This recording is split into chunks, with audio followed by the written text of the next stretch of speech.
ಅಕ್ಬರನ ಆಸ್ಥಾನದಲ್ಲಿ ತಾನ್ಸೇನ್ ಅಂತ ಒಬ್ಬ ಸಂಗೀತಗಾರ ಇರ್ತಾನೆ, ತಮಗೆಲ್ಲ ಗೊತ್ತಿರ್ಬೋದು. ಪ್ರಕಾಂಡ ಪಂಡಿತ ಸಂಗೀತದಲ್ಲಿ. ತಾನ್ಸೇನ್ ಕಾ ತೋಡಿ ಅಂತ ಹೇಳಿಕೊಂಡು ಹಿಂದೂಸ್ತಾನಿ ಸಂಗೀತದಲ್ಲಿ ಇವತ್ತು ಕೂಡ ಆ ರಾಗವನ್ನು ಹೆಚ್ಚು ಹಾಡ್ತಾರೆ. ಅದು ಸಾಮಾನ್ಯ ಕರ್ನಾಟಕಕ್ಕೆ ಬಂದಾಗ ಅದರ ಪ್ರತಿರೂಪ ಭೈರವಿ ರಾಗ ಅಂತ ಕೂಡ ಹೇಳ್ತಾರೆ, ಆನಂದ ಭೈರವಿ ಅಂತೇಳಿ. ಇರಲಿ, ಅಕ್ಬರ ತಾನ್ಸೇನಲ್ಲಿ ಪ್ರಶ್ನೆ ಮಾಡ್ತಾನೆ, ನೀನು ಇಷ್ಟು ಚೆನ್ನಾಗಿ ಹಾಡ್ತಾ ಇದ್ದಿ ಮಾರಾಯ, ಹಾಗಾದರೆ ನಿನ್ನಿಗೆ ಕಲಿಸಿದಂಥ ಗುರುಗಳು ಎಷ್ಟು ಚಂದ ಹಾಡಬೇಡ. ಗುರುಗಳು ಪ್ರಕಾಂಡ ಪಂಡಿತರಾದರೆ ಮಾತ್ರ ಒಬ್ಬ ಉತ್ತಮ ಶಿಷ್ಯನ ತಯಾರು ಮಾಡಲಿಕ್ಕೆ ಸಾಧ್ಯ ಅಂತ. ನೀನು ಉತ್ತಮ ಶಿಷ್ಯ, ನೀನು ಒಳ್ಳೆ ಹಾಡ್ತಾ ಇದ್ದಿ, ನನಗೆ ಒಂದು ಸರ್ತಿ ನೀನು ಗುರುಗಳನ್ನು ನೋಡಬೇಕು ಮಾರಾಯ, ಗುರುಗಳ ಸಂಗೀತವನ್ನು ನಾನು ಕೇಳಬೇಕು ಅಂತ ತಾನ್ಸೇನಲ್ಲಿ ತನ್ನ ಆರ್ಡರ್ ದೃಷ್ಟಿಯಿಂದ ಮಾಡ್ತಾನೆ. ಆದರೆ ತಾನ್ಸೇನ್ ಹೇಳ್ತಾನೆ, ಇಲ್ಲ ಬಾದಶಾಹರೇ, ಗುರುಗಳಷ್ಟು ಸುಲಭದಲ್ಲಿ ಸಿಗುವುದಿಲ್ಲ, ನಾವು ಹೇಳಿದಾಗ ಅವರು ಬರುವುದಿಲ್ಲ, ಅವರಾಗಿ ಬರಬೇಕಷ್ಟೇ ವಿನಃ ನಾವಾಗಿ ಏನು ಮಾಡುವ ಹಾಗಿಲ್ಲ, ಹೋದರೂ ಪ್ರಯೋಜನ ಇಲ್ಲ, ಮಾತನಾಡೋದಿಲ್ಲ. ಇಲ್ಲ, ನಾನು ಹೋಗಲೇಬೇಕು. ಅಕ್ಬರ ಬಾದಶಾಹ ಖಾವಂದರು ಜೋರು ಮಾಡ್ತಾನೆ. ಹೆದರಿ ತಾನ್ಸೇನ್ ಹೊರಡ್ತಾನೆ. ವೇಷಪಲ್ಲಟ ಮಾಡಿಕೊಂಡು ಅವನ ಗುರುಗಳಲ್ಲಿಗೆ ಹೋಗ್ತಾರೆ. ಹಿಮಾಲಯದ ತಪ್ಪಲಲ್ಲಿ ಹರಿದಾಸ್ ಭಟ್ಟ ಅಂತ ಅವರ ಹೆಸರು, ಗುರುಗಳ ಹೆಸರು. ಅಲ್ಲಿ ತಪಸ್ಸು ಮಾಡ್ತಾರೆ. ತಪಸ್ಸು ಅಂತ ಹೇಳಿದರೆ ಸಂಗೀತದ ತಪಸ್ಸು.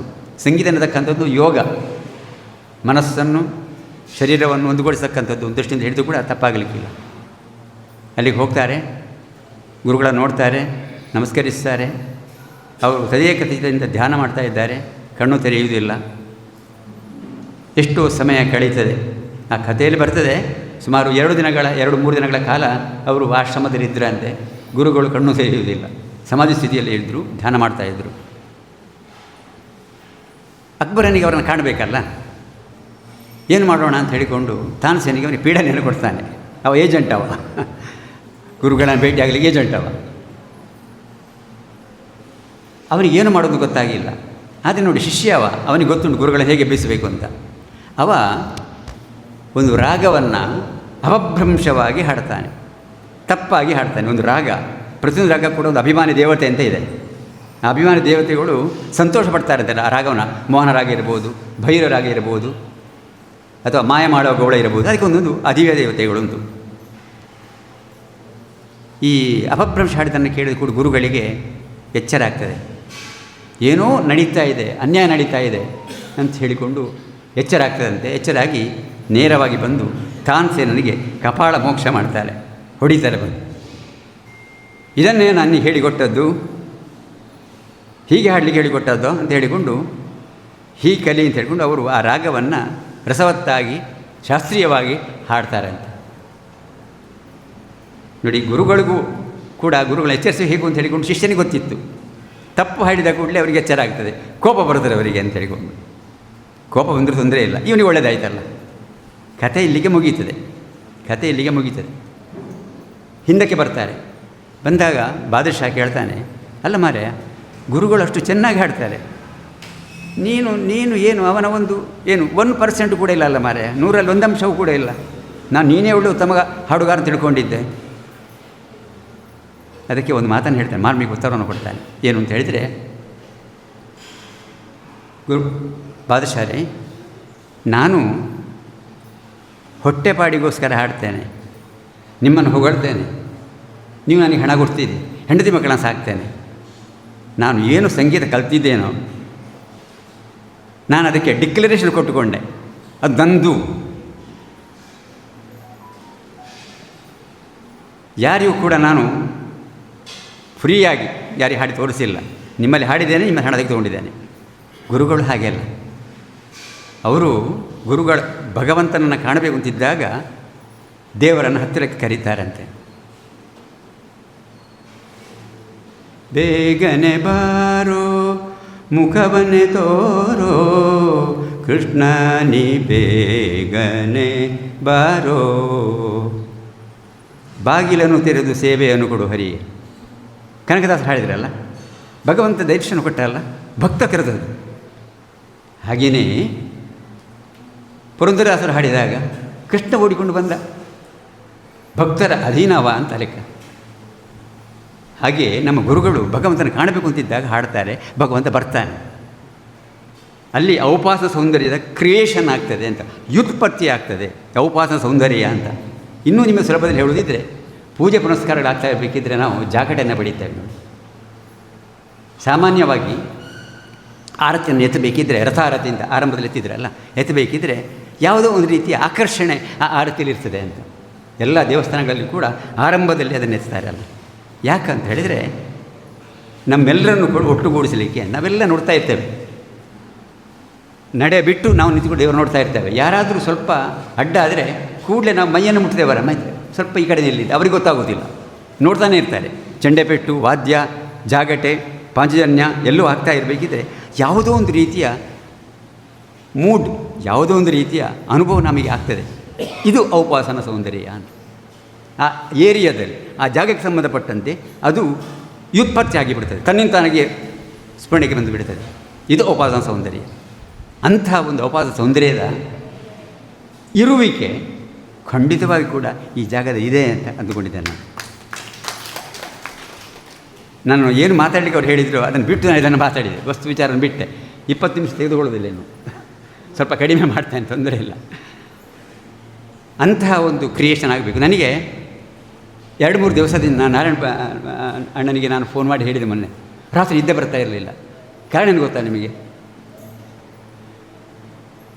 ಸನಾತನ ಧರ್ಮದ ಅಡಿಪಾಯವಾಗಿರತಕ್ಕಂಥ ಭಾರತೀಯ ಸಂಸ್ಕೃತಿಯ ಅವಹೇಳನ ಮಾಡತಕ್ಕಂಥದ್ದು, ಗುರುಗಳನ್ನು ಅವಹೇಳನ ಮಾಡತಕ್ಕಂಥದ್ದು, ಶ್ರೀರಾಮಚಂದ್ರನ ಅವಹೇಳನ ಮಾಡತಕ್ಕಂಥದ್ದು, ಕೃಷ್ಣನನ್ನು ಅವಹೇಳನ ಮಾಡತಕ್ಕಂಥದ್ದು ನಡೀತಾ ಇತ್ತು ಡೆಲ್ಲಿಯಲ್ಲಿ. ಬಹುಶಃ ಆಮೇಲೆ ಕೇಳಿರಬೇಕು ಅದನ್ನು, ವಾಟ್ಸಪ್ಪಲ್ಲಿ ಬರ್ತಾಯಿತ್ತು.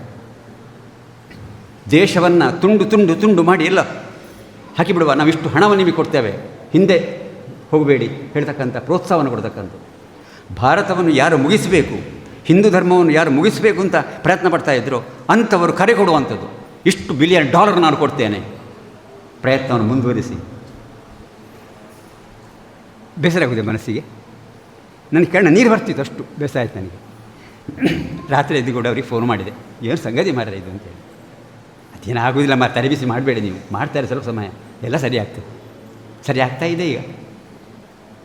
ನಾನು ಯಾಕೆ ಇದನ್ನು ಹೇಳಿದೆ ಅಂತ ಹೇಳಿದರೆ, ಸಣ್ಣ ಮಕ್ಕಳು ಊಟ ಮಾಡ್ತಾ ಇದು ಅವರ ಏನೋ ಒಂದು ಕಾರ್ಯಕ್ರಮ ಮಾಡ್ತಾ ಇರಬೇಕು, ಗುರುಗಳು ಹೇಳಿದ್ರಲ್ಲ,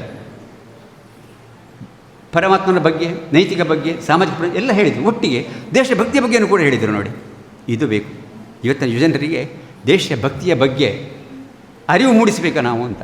ಅದು ಅರಿವು ಮೂಡಿಸದೇ ಇದ್ದರೆ ಬಹುಶಃ, ನಾನು ಪದ ಬಳಸುವುದಿಲ್ಲ, ಜಿಯಿಂದ ಮಾತ್ರ ಹೇಳ್ತಾನೆ, ಬ್ರ್ಯಾಕೆಟ್ ಅದೇ ಆಗಿಬಿಡ್ತಾರೆ ಎಲ್ಲರೂ ಕೂಡ.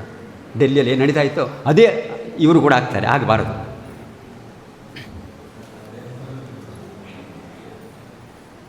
ಹೊಸನೆತ್ತರೊಕ್ಕುಕ್ಕಿ ಆರಿ ಹೋಗುವ ಮುನ್ನ, ಹರೆಯದಿ ಮಾಂತ್ರಿಕನ ಮಾಟ ಮಸಳುವ ಮುನ್ನ, ಉತ್ಸಾಹ ಸಾಹಸದ ಉತ್ತುಂಗ ಬೀಜಿಗಳ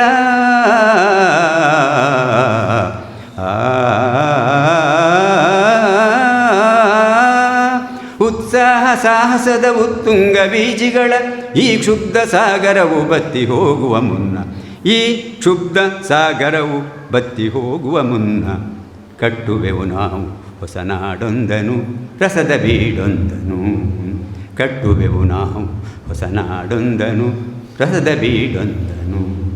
ಎಡರುಗಳ ತೊಡರುಗಳ ನೀಸಿ ಬರುವೆವು ಘೋರ ನೈರಾಶ್ಯದಗ್ನಿಮುಖದಲ್ಲೂ ಕೂಡ, ಎಡರುಗಳ ತೊಡರುಗಳ ನೀಸಿ ಬರುವೆವು ಘೋರ ನೈರಾಶ್ಯದಗ್ನಿಮುಖದಲ್ಲೂ ಕೂಡ, ಹೊಕ್ಕು ಹೊರಡುವೆವೆಲ್ಲ ಎಡಗುಗಳ ತೊಡಗುಗಳ ಇಡಿಸಿ ಬಿಡಿಗೊಳಿಸಿ ಕಟ್ಟುವೆವು ನಾಡ. ಈ ಮಕ್ಕಳು ಕಟ್ಟಬೇಕು. ನಾವು ಇಂಥ ಸಂದೇಶವನ್ನು ಈ ಮಕ್ಕಳಿಗೆ ಕೊಟ್ಟರೆ ಖಂಡಿತವಾಗಿ ಕೂಡ ದೇಶ ಕೊಟ್ಟರು ಖಂಡಿತವಾಗಿ ಮಾಡ್ತಾರೆ. ಇನ್ನು ವಾಸ್ತವ ವಿಚಾರಕ್ಕೆ ಬರ್ತೇನೆ. ಭಾರತೀಯ ಸಂಸ್ಕೃತಿ ಅಂತ ಹೇಳಿದರೆ, ಸನಾತನ ಸಂಸ್ಕೃತಿ ಅಂತ ಹೇಳಿದರೆ ಅತ್ಯಂತ ಉತ್ಕೃಷ್ಟವಾಗಿರತಕ್ಕಂಥ ಸಂಸ್ಕೃತಿ ಅಂತ ಪರದೇಶದವರು ಒಪ್ಪಿಕೊಳ್ತಾರೆ, ನಾವು ಒಪ್ಪಿಕೊಳ್ಳೋದಿಲ್ಲ. ಇದರಲ್ಲಿ ಏನಿದೆ ಅಂತ ನಾವು ಹೇಳ್ತೇವೆ ಅಷ್ಟೇ. ಇದನ್ನೇ ಮಾಡ್ತಾ ಇದ್ದರೆ ನಾವು ಯಾವಾಗ ಅಮೆರಿಕದ ಹಾಗೆ, ಇಂಗ್ಲೆಂಡಿನ ಹಾಗೆ, ಜಪಾನ್ ಹಾಗೆ ಆಗುವುದು? ನೈತಿಕವಾಗಿ, ಸಾಮಾಜಿಕವಾಗಿ ನಾವು ಎಷ್ಟು ಬೆಳೆದಿದ್ದೇವೆ ಎಂಬುದನ್ನು ನಾವು ಮರೆತು ಬಿಡ್ತೇವೆ ಎಷ್ಟೋ ಸಂದರ್ಭಗಳಲ್ಲಿ. ಪ್ರತಿಯೊಂದು ವಿಚಾರಗಳಿಗೂ ಕೂಡ ನಮ್ಮ ಸಂಸ್ಕೃತಿಯ ಕಾಂಟ್ರಿಬ್ಯೂಷನ್ ಇಡೀ ಜಗತ್ತಿಗೆ ಇದೆ ಎನ್ನುವುದನ್ನು ನಾವು ಮರೆಯುತ್ತೇವೆ. ವಿಮಾನವನ್ನು ಅಮೆರಿಕದವರು ಕಂಡು ಹುಡುಕಿದರು, ಬಲ್ಬನ್ನು ಇಂಗ್ಲೆಂಡಿನ ಹುಡುಕಿದ ಬ್ಯಾಟ್ಸ್, ಹೀಗೆಲ್ಲ ನಾವು ಹೇಳ್ತೀವಲ್ಲ. ಒಂದು ಮಾತನ್ನು ನಿಮಗೆ ಹೇಳ್ತೇನೆ ನಾನು, ಕೆಲವರಿಗಾದರೂ ಗೊತ್ತಿರಬಹುದು, ನಮ್ಮ ಹಿಂದೂ ಸಂಸ್ಕೃತಿಯಲ್ಲಿ ಶ್ರಾದ್ದವನ್ನು ಮಾಡ್ತೇವೆ ನಾವು, ತಿಥಿಯನ್ನು ಮಾಡ್ತೇವೆ ಅಲ್ಲ. ಈ ಶ್ರಾದ್ದ ಎಂದ ಪದದ ವಿಚಾರಕ್ಕೆ ಹೇಳಿದ್ದು ನಾನು. ಶ್ರದ್ಧೆಯನ್ನು ಮಾಡತಕ್ಕಂಥ ಕಾರ್ಯಕ್ರಮ ಎಲ್ಲವೂ ಶ್ರಾದ್ದವೇ. ಅದು ಕೇವಲ ಒಂದು ವರ್ಗಕ್ಕೆ ಸೀಮಿತವಾಗಿರ್ತದಲ್ಲ. ಆ ಶ್ರಾದ್ದ ಮಾಡ್ತಾ ಇರಬೇಕಿದ್ರೆ ಒಂದು ದರ್ಬೆಯಲ್ಲಿ ಪುರೋಹಿತರುಗಳೆಲ್ಲ ಒಂದು ಏರಕ ಅಂತೇಳಿ ಏರೋಪ್ಲೇನ್ ಅಂತ ಸಂಸ್ಕೃತದಲ್ಲಿ ಹೇಳ್ತಕ್ಕಂಥದ್ದು, ಅದನ್ನು ಕಟ್ಟಿ ಅಲ್ಲಿ ಇಡ್ತಾರೆ. ಯಾಕೆ ಅಂತ ಹೇಳ್ತಾರೆ, ಪಿತೃಗಳು ಬರಲಿ ಅಂತ. ಆ ವಿಮಾನದಲ್ಲಿ ಪಿತೃಗಳು ಬಂದರು, ಅವರಿಗೆ ನಾವು ಪಿಂಡ ಕೊಡ್ತೇವೆ ಅಂತ, ಆಹಾರ ಕೊಡ್ತೇವೆ ಅವರಿಗೆ ಅಂತ ಹೇಳ್ತಕ್ಕಂಥ ಮಾತು. ಇಷ್ಟೇ ಅರ್ಥ ಇರುವಂಥದ್ದಲ್ಲಿ. ಈ ಏರಕದ ಕಲ್ಪನೆ ಉಂಟಲ್ಲ, ಈ ವಿಮಾನದ ಕಲ್ಪನೆ, ವಿಮಾನವನ್ನು ಕಂಡು ಹುಡುಕಿದ ಮೊದಲು ಎಷ್ಟೋ ಸಾವಿರ ವರ್ಷಗಳ ಮುಂದೆ ನಮ್ಮ ಸಂಸ್ಕೃತಿಯಲ್ಲಿ ಇತ್ತು. ಉದಾಹರಣೆಗೆ ರಾಮಾಯಣ ತೆಗೆದುಕೊಂಡು ಕೂಡ ಪುಸ್ತಕ ವಿಮಾನದಲ್ಲಿ ಬರ್ತದೆ, ಏರಕ ಅನ್ನೋದು ಇದನ್ನು ಹೇಳ್ತೇವೆ. ನೋಡಿ ಎಷ್ಟು ಸಣ್ಣ ವಿಚಾರ ಇದೆ ಅಲ್ಲ, ಎಷ್ಟೆಷ್ಟು ಸಣ್ಣ ವಿಚಾರಗಳು.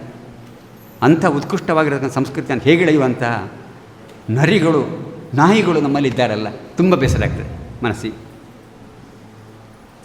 ಸಮುದ್ರ ವಸನೆ ದೇವಿ ಪರ್ವತಸ್ಥಾನ ಮಂಡಲಿ ವಿಷ್ಣುಪತಿ ನಮಸ್ತುಭ್ಯಂ ಪಾದಸ್ಪರ್ಶಂ ಕ್ಷಮಸ್ವಮೆ ಅಂತ ಹೇಳಿಕೊಂಡು ಭಾರತೀಯ ನಾರಿ ಬೆಳಿಗ್ಗೆ ಏಳಬೇಕಿದ್ರೆ ಭೂಮಿಗೆ ನಮಸ್ಕಾರ ಮಾಡಿ ಮತ್ತೆ ಗಂಡನ ಪಾದಕ್ಕೆ ನಮಸ್ಕಾರ ಮಾಡಿ ಹೇಳ್ತಾಳೆ ಅಂತ ಹೇಳಿ, ಶುರುವಿಗೆ ಭೂಮಿಗೆ. ಯಾಕೆ ಅಂತ ಹೇಳಿದರೆ, ನಾನು ಮಲ್ಕೊಂಡೇ ಇದ್ದೆ ಎಷ್ಟವರೆಗೆ, ಇನ್ನು ಹೇಳ್ಬೇಕಿದ್ರೆ ನನ್ನ ಪಾದವನ್ನು ನಿನ್ನ ಮೇಲೆ ಇಡ್ತೇನೆ ನಾನು. ತಾಯಿ, ನೀನು ಸಲಹಿಸಿದಿ, ಕರುಣಾಮಯಿ ನೀನು, ಆದರೆ ನಿನ್ನ ಮೇಲೆ ನಿಲ್ಲದೆ ನನ್ನ ವ್ಯವಹಾರ ನಡೆಯುವುದಿಲ್ಲ, ಕ್ಷಮಿಸಮ್ಮ ತಾಯಿ ಅಂತ ಹೇಳಿಕೊಂಡು ಭೂಮಿಗೆ ಪೂಜೆ ಮಾಡ್ತಾಳೆ ಅವಳು. ಭೂಮಿಯಲ್ಲಿ ಪವಿತ್ರ ಭಾವನೆ ಅವಳಿಗೆ ಇರ್ತದೆ. ಒಟ್ಟು ಸಂಸ್ಕೃತಿಯೇ ಹಾಗೆ ನಮ್ಮದು. ಪ್ರಕೃತಿಯೇ ದೇವರು ಅಂತ ನಂಬಿಕೊಂಡು ಬಂದಿರತಕ್ಕಂಥ ಸಂಸ್ಕೃತಿ ಅದು ಹಿಂದೂ ಸಂಸ್ಕೃತಿ. ನೆಲ, ಜಲ, ವಾಯು, ಗಾಳಿ, ಏನು ಬೇಕಾದ್ರೆ ಗಿಡ, ಮರ, ಬಳ್ಳಿ, ಪಶು ಪಕ್ಷಿ, ಪ್ರಾಣಿ ಎಲ್ಲದರಲ್ಲಿಯೂ ಕೂಡ ಭಗವಂತನ ಕಂಡವರು ನಾವು. ಉತ್ತರ ಕನ್ನಡದಲ್ಲಿ ಚಿಕ್ಕಿ ಇಲಿ ಅಂತ ಸಣ್ಣ ಇಲಿ ಇರ್ತದೆ ನೋಡಿ, ಸಣ್ಣ ಶಿಲ್ಲಿಂಗ್ ವಾಯ್ಸ್, ಜೋರು ಕಿವಿಗೆ ಇವಾಗುವಾಗ ಕೂಗ್ತಾ ಹೋಗ್ತಾ ಇರ್ತದೆ, ಉಡ್ತಾ ಇರ್ತದೆ ನೋಡಿ. ಬೆಕ್ಕುಗಳು ಕೂಡ ಹಿಡಿಯುವುದಿಲ್ಲ ಅದನ್ನು, ಏನೋ ಒಂದು ವಾಸನೆ ಉಂಟಂತೆ, ಅದಕ್ಕೆ ಬೆಕ್ಕು ಹಿಡಿಯುವುದಿಲ್ಲ ಆ ಸಣ್ಣ ಇಲಿಯನ್ನು. ದೊಡ್ಡ ಇಲಿಯನ್ನು ಹಿಡಿದು ಬಿಡ್ತವೆ ಅವುಗಳು. ಅದು ಯಾಕೆ ಅಂತ ಹೇಳಿದರೆ ಅದು ಗಣಪತಿ ವಾಹನ ಅಂತ. ಇರಲಿ, ಮೂಢನಂಬಿಕೆ ಇರ್ಬೋದು, ಏನು ಬೇಕಾದಿರ್ಬೋದು, ಆದರೆ ಆ ಪ್ರಾಣಿಯನ್ನು ಸಂರಕ್ಷಣೆ ಮಾಡಬೇಕು ಅನ್ನತಕ್ಕಂಥ ಬುದ್ಧಿ ಬರತಕ್ಕಂಥದ್ದು ಮನುಷ್ಯನಿಗೆ ಬರುವುದು ಯಾವುದರಿಂದಾಗಿ, ಸನಾಧರ್ಮದ ತಳಹದಿಯ ಮೇಲಿಂದ ಅಂತ. ದನಗಳಿಗೆ ನಾವು ಪೂಜೆ ಮಾಡೋದಿಲ್ವೇ, ಎಷ್ಟು ಚೆನ್ನಾಗಿ ಪೂಜೆ ಮಾಡ್ತೇವೆ. ಗೋಧೂಳಿ ಲಗ್ನದಲ್ಲಿ ದೀಪಾವಳಿ ಸಮಯದಲ್ಲಿ ಗೋಪೂಜೆ ನಾವು ಮಾಡ್ತೇವೆ. ಯಾಕೆ ಮಾಡ್ತೇವೆ? ಗೋವಿನಲ್ಲಿ ಶ್ರೀಕೃಷ್ಣನ ಆವಾಸ ಸ್ಥಾನ, ಗೋವು ಶ್ರೀಕೃಷ್ಣನ ಆವಾಸ ಸ್ಥಾನ, ಪರಮಾತ್ಮನಲ್ಲಿ ಇದ್ದಾನೆ ಅಂತ ಹೇಳ್ಕೊಂಡ ದೃಷ್ಟಿಯಿಂದ ವರ್ಷಕ್ಕೊಂದು ಸರ್ತಿ ಅದು ನಾವು ಮಾಡ್ತೇವೆ. ಗೋ ಸಂಪತ್ತು ಬೆಳೀತದೆ, ಗೋ ಸಂಪತ್ತು ಬೆಳಿಬೇಕು ಎನ್ನದಂತೆ ಉದ್ದೇಶ. ಋಗ್ವೇದದಲ್ಲಿ ಈ ವಿಚಾರಗಳು ಬರ್ತವೆ, ಋಗ್ವೇದದಲ್ಲಿ ಈ ವಿಚಾರ ಬರ್ತದೆ. ಅಕ್ಷೈರ್ಮಾ ದಿವ್ಯ, ಇಲ್ಲಿ ಪಕ್ಕ ಮರ್ತೋಯ್ತು ನನಗೆ ಅದು ವಿಚಾರ. ಏನು ಬರ್ತಾರೆ ಅಂತ ಹೇಳಿದರೆ ಅರ್ಥ ಇಷ್ಟೇ ಬರುವಂಥ ಸಂಸ್ಕೃತ ಶ್ಲೋಕ ಅದು. ಏನು ಬರ್ತಾರೆ ಅಂತ ಹೇಳಿದರೆ, ಜೂಜಾಗಬೇಡ ಎಲೆ ಕಳ್ಳನೆ, ಎಲ್ಲವನ್ನೂ ಕಳ್ಕೊಳ್ತಿ, ಆದರೆ ಒಂದು ದನವನ್ನು ಸಾಕು, ದನ ಇದ್ದಲ್ಲಿ ಒಳ್ಳೆಯ ಹೆಂಡತಿ ಇರ್ತಾಳೆ ಅಂತ. ದನ ಇದ್ದಲ್ಲಿ ಒಳ್ಳೆಯ ಹೆಂಡತಿ ಇರ್ತಾಳೆ. ನಮ್ಮ ಯುವಕರೆಲ್ಲ ಆಲೋಚನೆ ಮಾಡಬೇಕು ಇದನ್ನೆಲ್ಲ. ಒಂದು ದನವನ್ನು ಸಾಕಬೇಕು, ದನ ಸಾಕಿದ್ರೆ ಅದು ಒಳ್ಳೆಯ ಹೆಂಡತಿ ಬರ್ತಾಳೆ ಅಂತ ವೇದದಲ್ಲಿ ಬರತಕ್ಕಂಥ ವಿಚಾರ ಇದೆ ಎಲ್ಲವೂ ಕೂಡ. ಎಷ್ಟು ಉದಾತ್ತವಾಗಿರತಕ್ಕಂಥ ಭಾವನೆ ನೋಡಿ. ಗಂಗೆ ಚ ಯಮುನೆ ಚೈವ ಗೋದಾವರಿ ಸರಸ್ವತಿ ನರ್ಮದೆ ಸಿಂಧು ಕಾವೇರಿ ಜಲೇಸ್ಮಿನ್ ಸನ್ನಿಧಿಂ ಕುರು ಅಂತ ನಾನು ಹೇಳಿದೆ ನಿಮಗೆ ಮೊದಲೇ. ನೀರಲ್ಲಿಯೂ ಕೂಡ ಭಗವಂತನನ್ನು ಕಾಣ್ತೇವೆ ಅಂತ, ಜಲದಲ್ಲಿ ನೀರನ್ನು ಕಾಣ್ತೇವೆ.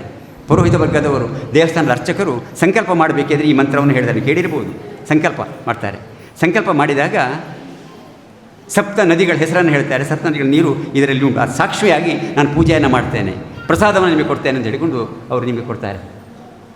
ಅಲ್ಲಿಯೂ ಭಗವಂತನ ನಾವು ಕಾಣ್ತೇವೆ ಅಂತ.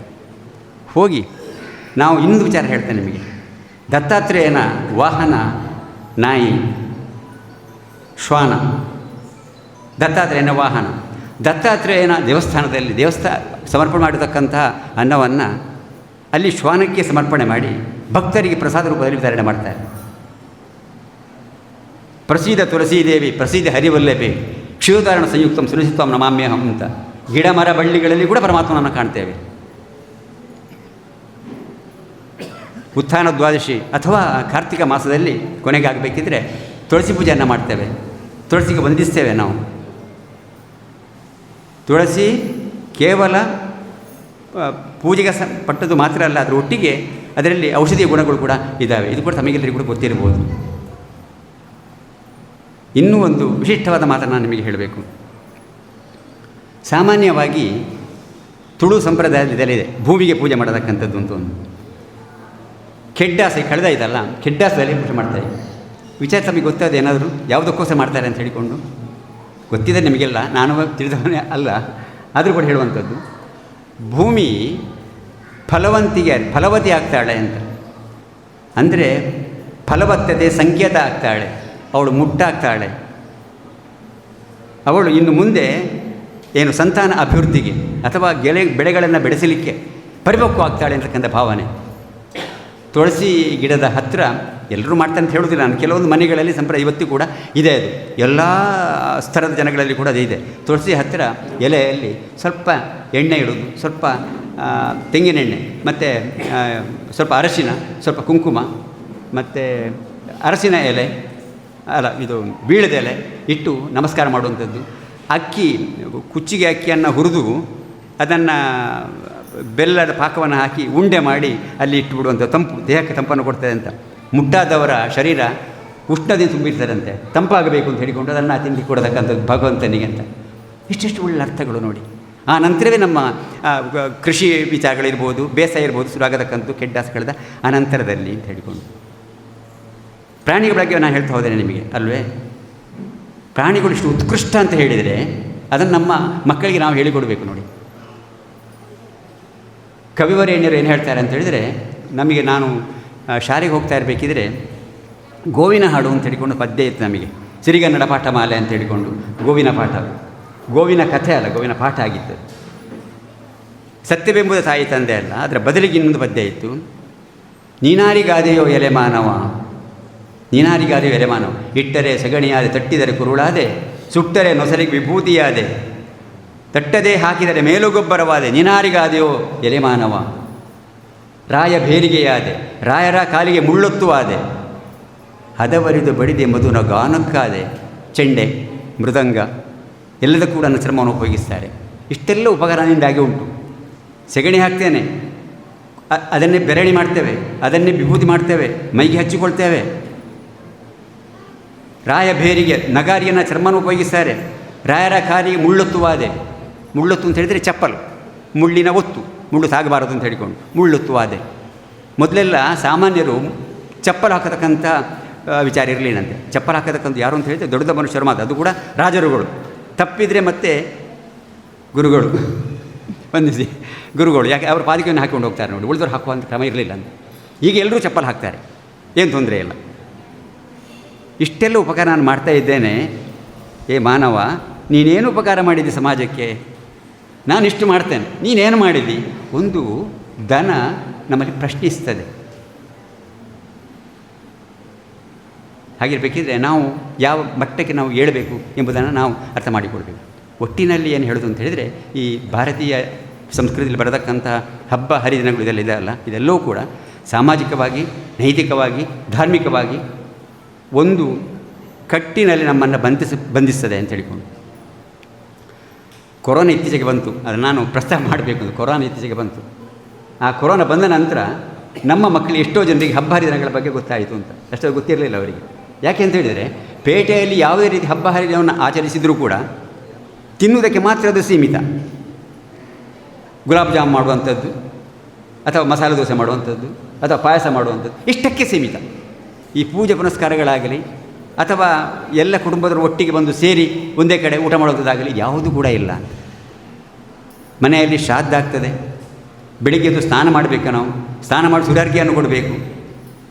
ನಾನು ಯಾಕೆ ಅಂತ ಹೇಳಿದ್ರೆ, ನಾನು ಒಂದು ಕಡೆ ಭಾಷಣ ಮಾಡ್ತಾ ಇರಬೇಕಿದ್ರೆ, ಈ ಹೆಂಚಿನ ಬಣ್ಣ ಮಾರ್ಯಾರೆ ಅವು ಕೂಡ ಬಟ್ರನಾಗಲ ಮಾಡ್ಕೊಂಡು ಎಂಕಲ ಮಲ್ಪಾರ ಪುಂಡ. ಅಯ್ಯೋ ದೇವರೇ, ಭಟ್ರುಗಳಿಗೆ ಸೀಮಿತ ಅಲ್ಲ ಜಪ ಮಾಡುವಂಥದ್ದು. ಮಂತ್ರ ಸಂಸ್ಕೃತದಲ್ಲೇ ಇರ್ಬೋದು, ಕನ್ನಡದಲ್ಲಿ ಹೇಳಬಾರ್ದು ಅಂತ ಏನಿಲ್ವಲ್ಲ. ನಿಮಗೆ ಗೊತ್ತಿರ್ಬೋದು, ಸವಣೂರು ಹತ್ತಿರ ಒಬ್ಬರು ಜಿನ್ನಪ್ಪ ಗೌಡ ಅಂತ ಒಬ್ಬರು ಇದ್ದರು. ಈಗೆಲ್ಲ ಅವ್ರು ತೀರ್ಕೊಂಡಿದ್ದಾರೆ. ಔಷಧ ಕೊಡ್ತಾಯಿದ್ದವರು, ದೊಡ್ಡ ಪಂಡಿತ. ಎಷ್ಟರವರೆಗೆ ಇದು ಕಣ್ಣಾರೆ ನೋಡಿದವ ನಾನು. ದನಗಳ ಕಾಲಿಗೆ ಅದೆಂಥರೊಂದು ಹುಳ ಆಗ್ತದೆ ನೋಡಿ, ಪುಳಿಪಟ್ಟು ಅಂತ ಏನು ಹೇಳ್ತಾರೆ ಅದಕ್ಕೆ, ಕಾಲಲ್ಲಿ ಗೊಡಸಲ್ಲಿ ಆಗುವಂಥದ್ದು. ಅದಕ್ಕೆ ಯಾವುದೋ ಒಂದು ಹಗ್ಗವನ್ನು ತಂದು ಅದರ ಕಾಲಿಗೆ ಕಟ್ತಾಯಿದ್ರು ಅವರು. ಒಂದು 3 ಗಂಟೆ ಹೊತ್ತ ನಂತರ ಹುಳುಗಳೆಲ್ಲ ಕೆಳಗೆ ಬೀಳ್ತಾಯಿದ್ದು. ಅದು ಹೇಗೆಂದು ಗೊತ್ತಿಲ್ಲಪ್ಪ ನಮಗೆ. ಔಷಧಿನ ಹಾಕೋದಿಲ್ಲ ಅವರು. ಅವರೇನು ಮಾಡ್ತಾಯಿದ್ರು ಅಂತೇಳಿ 90 ವರ್ಷ ಆಗಬೇಕಿದ್ರೆ ಅವರಿಗೆ ಸ್ನಾನ ಮಾಡಿ ಮಧ್ಯಾಹ್ನ ಊಟ ಮಾಡೋದಕ್ಕಿಂತ ಮೊದಲು ಬಾವಿ ಹತ್ತಿರ ಬಂದು ಅವರೆಲ್ಲ ಗುರು ಹಿರಿಯರನ್ನೆಲ್ಲ ಧ್ಯಾನಿಸಿಕೊಂಡು ಸೂರ್ಯನಿಗೆ ಸೂರ್ಯದೇವರೇ ಈರೇಕುಂದು ಅಂತೇಳಿ ಹೀಗೆ ಮಂತ್ರ ಇಲ್ಲ ಬಿಡಿ, ಮಂತ್ರಗಳನ್ನೇ ಹೇಳುವುದಲ್ಲ. ಸಂಸ್ಕೃತದಲ್ಲಿದ್ದ ಮಂತ್ರಗಳು ಏನು ಹೇಳ್ತವೆ ಅದನ್ನು ಹೇಳ್ತವೆ, ಬೇರೆ ಏನೂ ಅಲ್ಲ. ಇವರು ತುಳುವಲ್ಲಿ ಸೂರ್ಯದೇವರೇ ಈರೇಕುಂದು ಅಂತ ಹೇಳಿಕೊಂಡು ತರ್ಪಣ ಬಿಡ್ತಾಯಿದ್ರು. ಮತ್ತು ಅವರ ಗುರು ಹಿರಿಯರನ್ನೆಲ್ಲ ನಂಬಿಸಿಕೊಂಡು ಅವರ ತಂದೆ ತಾಯಿ ಅಜ್ಜ ಅಜ್ಜಿ ಪಿಚ್ಚೆಲ್ಲರನ್ನು ಕೂಡ ಕೊಡ್ತಾಯಿದ್ರು. ಇದು ಸಂಪ್ರದಾಯ ಅಂತ ಹೇಳೋದು ನಾವು. ಇದನ್ನೆಲ್ಲ ನಮ್ಮ ಮಕ್ಕಳಿಗೆ ನಾವು ಕಲಿಸಬೇಕು ಅಂತಿದ್ದರೆ ಅವರು ಹಳ್ಳಿಯಲ್ಲೇ ಇರಬೇಕು. ಕೊರೋನಾದಲ್ಲಿ ಈ ವಿಚಾರ ಬಂತು ಅಂತ ಹೇಳಿಕೊಂಡು ಅವರಿಗೆ ಅಷ್ಟು ಮಾತ್ರ ಅಲ್ಲ, ಅವರ ಸಂಬಂಧ ಕೂಡ ಗೊತ್ತಾಯಿತು, ಕೌಟುಂಬಿಕ ಸಂಬಂಧ. ನನ್ನ ಮಾವ ಯಾರು, ನನ್ನ ಸೋದರ ಮಾವ ಯಾರು, ಅಜ್ಜ ಯಾರು, ಅಜ್ಜಿ ಯಾರು, ಸೋದರ ಅತ್ತೆ ಯಾರು, ಇದು ಅವ್ರಿಗೆ ಗೊತ್ತಿಲ್ಲ. ಅಂಕಲ್ ಮತ್ತು ಅಂಟಿ ಮಾತ್ರ ಗೊತ್ತಿರೋದು ಅವರಿಗೆ, ಬೇರೆ ಯಾವುದು ಗೊತ್ತಿಲ್ಲ. ಬದಲಿ ಯಾವುದೇ ರೀತಿಯ ವ್ಯತ್ಯಾಸ ಕೂಡ ಅವ್ರಿಗೆ ಗೊತ್ತಿರೋದಿಲ್ಲ ಅಂತ ಹೇಳಿಕೊಂಡು ಈ ಎಲ್ಲ ಹಿನ್ನೆಲೆಯನ್ನು ಗಮನದಲ್ಲಿಟ್ಟು ಹೇಳುವಂಥದ್ದು ಏನು ಅಂತ ಹೇಳಿದರೆ, ಇಂಥ ಕಾರ್ಯಕ್ರಮಗಳು ಅಥವಾ ಇಂಥ ಮಠ ಮಂದಿರಗಳು ನಮಗೆ ಬೇಕು, ಜಾಸ್ತಿ ಆಗ್ತಾ ಹೋಗಬೇಕದು. ನಮಗೆ ಸ್ವಾತಂತ್ರ್ಯ ಬರಬೇಕಿದ್ರೆ 1947 ಸುಮಾರು 8,000 ದೇವಸ್ಥಾನಗಳು ಪಾಕಿಸ್ತಾನದಲ್ಲಿ ಇತ್ತಂತೆ. ಸುಮಾರು 8,000 ಇತ್ತಂತೆ ದೇವಸ್ಥಾನಗಳು. ಅದು ಈಗ ಕೇವಲ 4ಕ್ಕೆ ಇಳಿದಿದೆ ಅಂತ ಹೇಳಿಕೊಂಡು ವಾಟ್ಸಪ್ ಮೆಸೇಜ್ ನಾನು ನೋಡಿಲ್ಲ, ಕೇವಲ 4 ದೇವಸ್ಥಾನಗಳು ಮಾತ್ರ ಉಳ್ಕೊಂಡಿದ್ದಾವೆ ಇವಾಗ. ಅದೇ ಭಾರತದಲ್ಲಿ 80,000, ನಾನು ಹೇಳಬಾರ್ದೇನೋ ಬಹುಶಃ ಗೊತ್ತಿಲ್ಲ, ಇಲ್ಲಿ ಪ್ರಾರ್ಥನಾ ಮಂದಿರಗಳು 80,000 ಇತ್ತಂತೆ. ಈಗ 6 ಲಕ್ಷಕ್ಕಿಂತಲೂ ಹೆಚ್ಚು, 6 ಲಕ್ಷಕ್ಕಿಂತಲೂ ಹೆಚ್ಚು. ನಾವು ಯಾವ ಕಡೆ ಹೋಗ್ತಾ ಇದ್ದೇವೆ? ಸ್ವಾಮಿಗಳೇ ಕ್ಷಮಿಸಬೇಕು, ನೀವು ಹೇಳಿ ತುಂಬ ಖುಷಿಯಾಯ್ತು ನನಗೆ ಇವತ್ತು. ಹೊಗಳ್ತಾ ತಿಳ್ಕೊಳ್ಬೇಡಿ. ಆ ಮಕ್ಕಳಿಗೆ ಹೇಳಿದ್ದಿಲ್ಲ, ನಾವು ಹೇಳಬೇಕು. ಯಾರು ಹೇಳೋದಿಲ್ಲ ನಮ್ಮ ಮಕ್ಕಳಿಗೆ, ಯಾವ ಗುರುಗಳು ಹೇಳೋದಿಲ್ಲ. ಹೆಚ್ಚಾಗಿ ಯಾವುದೋ ಭಾಷಣದಲ್ಲಿ ಒಂದೆರಡು ಸತಿ ಹೇಳ್ಬೋದಷ್ಟೇ ವಿನಃ ರಾಷ್ಟ್ರಭಕ್ತಿಯ ಬಗ್ಗೆ ನಮ್ಮ ತಂಡದ ಬಗ್ಗೆ ಹೇಳ್ಬೋದಷ್ಟೇ ವಿನಃ ಯಾರೂ ಹೇಳುವುದಿಲ್ಲ. ತುಂಬ ತುಂಬ ಖುಷಿಯಾಯಿತು. ಸಹಸ್ರ ಪ್ರಣಾಮಗಳು ನಂದು. ನಾನು ಆರಂಭದಲ್ಲಿ ಒಂದು ಶ್ಲೋಕವನ್ನು ಹೇಳಿದೆ, ಅದರ ಅರ್ಥವನ್ನು ಹೇಳಿ ಅದರ ಪ್ರಾಮುಖ್ಯತೆಯನ್ನು ಹೇಳಿ ನಾನು ಮಾತನ್ನು ನಿಲ್ಲಿಸ್ತೇನೆ. ಮನೋಜವಂ ಮಾತುಲ್ಯಗಂ ಜಿತೇಂದ್ರಿಯಂ ಬುದ್ಧಿಮತಾಂ ವರಿಷ್ಠಂ ವಾತಾತ್ಮಜಂ ವಾನರಯೂಥ ಮುಖ್ಯಂ ಶ್ರೀರಾಮದೂತಂ ಶಿರಸಾ ನಮಾಮಿ ಅಂತ ಹೇಳಿಕೊಂಡು ಹೋಗಿ ಹೋಗಿ ಸಾಮಾನ್ಯ ಭಾಷೆಯಲ್ಲಿ ಹೇಳೋದಿದ್ರೆ ಒಂದು ಮಂಗನಿಗೆ ನಮಸ್ಕಾರ ಮಾಡ್ತೇವೆ ನಾವು ಅಂತ, ವಾನರ ಹನುಮಂತ ಮಾಡ್ತೇವೆ ನಾವು ಅಂತ. ಹನುಮಂತ ಅವನ ಶಕ್ತಿಯನ್ನು ಅವನಿಗೆ ಗೊತ್ತಾದ್ದು ಯಾವಾಗ ಅಂತ ಹೇಳಿದರೆ, ಶ್ರೀರಾಮಚಂದ್ರನನ್ನು ಮತ್ತು ಲಕ್ಷ್ಮಣನನ್ನು ಹೆಗಲ ಮೇಲೆ ಇಟ್ಟುಕೊಂಡು ಋಷ್ಯಮುಖ ಪರ್ವತಕ್ಕೆ ವಾಲಿ ಹತ್ತಿರ ಹೋಗಬೇಕಿದ್ರೆ ಅವನ ಶಕ್ತಿ ಅರಿವು ಅವನಿಗೆ ಆಗ್ತದೆ. ಇನ್ನೊಂದು ಸಾರಿ ಕೂಡ ಅವ ಚಿರಂಜೀವಿ ಹನುಮಂತ. ಇನ್ನೊಂದು ಸರಿ ಅವನ ಶಕ್ತಿ ಅರಿವಾಗತಕ್ಕಂಥದ್ದು ಶ್ರೀರಾಮಚಂದ್ರ ಅಲ್ಲ ಜಾಂಬವಂತ ನಿನಗೆ ಹಾರಲಿಕ್ಕೆ ತಾಕತ್ತು ಉಂಟು, ಶ್ರೀಲಂಕೆಗೆ ಸೀತೆ ಎಲ್ಲಿದ್ದಾಳೆ ಅಂತ ಹುಡುಕಲಿಕ್ಕೂ ಸಾಧ್ಯತೆ ಉಂಟು, ನೀನು ಹಾರಿ ಅವಳು ಎಲ್ಲಿದ್ದಾಳೆ ನೋಡಿಕೊಂಡು ಬರಬೇಕು ಅಂತ ಹೇಳ್ಕೊಂಡು ಜಾಂಬವಂತ ಬೆನ್ನು ತಟ್ತಾನಂತೆ. ಅದಕ್ಕಿಂತ ಮೊದಲು ಅವ ನನ್ನಿಂದ ಸಾಧ್ಯವಿಲ್ಲಪ್ಪ, ನನ್ನದೇ ಹಾರಲಿಕ್ಕೆ ಆಗೋದಿಲ್ಲ ಅಂತ ತುಂಬ ಕೊಂಡಿದ್ದ. ಇನ್ನೊಬ್ಬ ವೀರ ಯಾರು ಅಂತ ಹೇಳಿದ್ರೆ ಅಂಗದ. ಅವ ಹೇಳಿದಂತೆ, ನಾನು ಹಾರ್ತೇನೆ, ಅದು ಹಿಂದೆ ಬರಲಿಕ್ಕೆ ಸಾಧ್ಯ ಇಲ್ಲ, ನನ್ನಿಂದ ಅಷ್ಟು ತಾಕತ್ತಿಲ್ಲ ನನಗೆ ಅಂತ. ಏನು ಪ್ರಯೋಜನ ಉಂಟು ಅಲ್ಲಿ ಹೋಗಿ, ಬಾರದಿದ್ದೇ ಏನು ಪ್ರಯೋಜನ ಉಂಟು? ಹಾಗೆ ಜಾಂಬವಂತವನ್ನ ಬೆನ್ನು ತಟ್ಟಿ ಹನುಮಂತನ ಹಾರಿಸ್ತಾನಂತೆ. ಹಾರ್ತಾನೆ, ಅವ ಲಂಕೆಗೆ ಹೋಗ್ತಾನೆ, ಸೀತೆಯನ್ನು ಕಂಡುಕೊಂಡು ಬರ್ತಾನೆ, ಹಿಂದೆ ಕೂಡ ಬರ್ತಾನೆ. ಅಂಥ ಶಕ್ತಿ ಅವನಿಗಿತ್ತು. ನಾವು ಸಾಮಾನ್ಯವಾಗಿ ನೋಡಿದರೆ ಸಾಮಾನ್ಯ ಕಪಿಗಳು ಅಂತ ಹೇಳ್ತೇವೆ ನಾವು. ಸ್ವಲ್ಪ ಒಳ್ಳೆ ಭಾಷೆ ಉಪಯೋಗಿಸಿದರೆ ವಾನರ ಅಂತ ಹೇಳ್ಬೋದು. ಇನ್ನೂ ಸ್ವಲ್ಪ ಮುಂದಕ್ಕೆ ಹೋಗೋದಿದ್ರೆ ಹನುಮಂತ ಅಂತ ಹೇಳ್ಬೋದು. ಇನ್ನೂ ಸ್ವಲ್ಪ ಮುಂದೆ ಹೋಗಿ ಹೇಳೋದಿದ್ದರೆ ಮುಖ್ಯ ಪ್ರಾಣ ಅಂತ ಹೇಳ್ಬೋದು. ಬಹುಶಃ ಮುಖ್ಯ ಪ್ರಾಣನ ಆರಾಧನೆಯನ್ನು ಸಾಮಾನ್ಯ ಎಲ್ಲ ವೈಷ್ಣವರು ಕೂಡ ಮಾಡ್ತಾರೆ ಅಂತ, ಅಷ್ಟು ಶಕ್ತಿವಂತವ ಅಂತ. ಬಹುಶಃ ಇಲ್ಲಿ ಬಂದಂಥ ನಮಗೆಲ್ಲರಿಗೂ ಕೂಡ ಆ ಶಕ್ತಿ ಬರ್ತದೆ ಅಂತ ತಿಳ್ಕೊಂಡಿದ್ದೇನೆ ನಾನು. ಎಲ್ಲರಿಗೂ ಕೂಡ ಯಾರೆಲ್ಲ ಬಂದು ಸೇರಿತಾರೋ ಅವರೆಲ್ಲರೂ ಕೂಡ ನಾವೆಲ್ಲರೂ ಕೂಡ ಮುಖ್ಯ ಪ್ರಾಣರಾಗಬೇಕು. ವಂದನೆಗಳು. ಸರಿಸುಮಾರು 35 ನಿಮಿಷದಷ್ಟು